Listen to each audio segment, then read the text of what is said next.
America के राष्ट्रपति Donald Trump ने ईरान के साथ शांति समझौते की घोषणा कर दी है, लेकिन उसके बाद अब एक ऐसा फैसला लिया है जिससे भारत की राजनीति में उठापटक तेज हो गई है। ट्रंप के एक फैसले को लेकर देश में विपक्ष ने मोदी सरकार को घेर लिया है और पीएम मोदी को कॉम्प्रोमाइज्ड बताया है। क्या है पूरी खबर, देखिए इस रिपोर्ट में। अमेरिका की ट्रंप सरकार ने बड़ा फैसला लिया है जिससे पीएम मोदी सवालों के घेरे में आ गए हैं।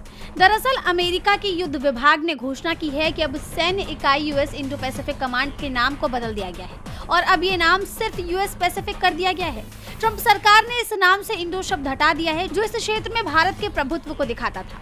आपको याद होगा कि साल 2018 में जब पेंटागन ने यूएस पैसिफिक कमांड के साथ इंडो शब्द जोड़ा था तो अमेरिका का एक कदम क्षेत्रीय और वैश्विक सुरक्षा में भारत की बढ़ती भूमिका की वास्तविकता की पहचान बन गई थी। लेकिन अब ऐसा नहीं रहा। इंडो वर्ड हटने के बाद ये माना जा रहा है कि अमेरिका की तरफ से भारत के प्रभाव को कम करने की कोशिश की गई है। ये शब्द हटाने से ये संदेश जाता है कि वॉशिंगटन अपनी रणनीतिक ब्रांडिंग में भारत को पहले जैसी प्रमुखता नहीं दे रहा और ये कोई पहला मौका नहीं है जब अमेरिका की तरफ से भारत को नुकसान पहुंचाने वाला कोई कदम उठाया गया हो। इसके पहले अमेरिकी टैरिफ के चलते भी भारत को काफी नुकसान पहुंचा था, जिसको लेकर मोदी सरकार पहले ही घिरी हुई थी और अब ट्रंप सरकार के इस फैसले ने एक बार फिर मोदी सरकार की मुश्किलें बढ़ाने का काम किया है। विपक्ष ने मोदी सरकार पर सवालों की बौछार कर दी। कांग्रेस पार्टी ने एक्स पर पोस्ट किया कि अमेरिका ने यूएस इंडो पैसिफिक कमांड का नाम बदलकर यूएस पैसिफिक कमांड कर दिया है, यानी इसके नाम से इंडो शब्द हटा दिया है।